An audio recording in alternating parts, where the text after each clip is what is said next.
Gutom at nagkasakit na ang mga tauhan ng BRP Teresa Magbanwa dahil sa kawalan ng pagkain at malinis na tubig habang nagbabantay sa Escoda Shoal. Lugaw na lang ang kanilang kinakain at umiinom na sila ng tubig mula sa aircon. May report si Joseph Morong.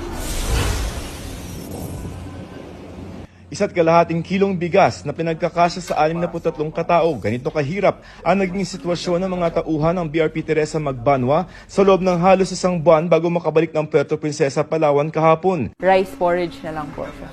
May paminta na lang. Yes, sir. Paminta and asin, sir, since yun na lang po yung naiwan sa amin. Meron po kaming mga tropa na nahihilo kasi gutom, kumakalam yung tiyan sa gabi. Anong ginagawa niyo pagka gano'n? Wala po, sir. Natutulog na lang at nagpapahinga po, sir.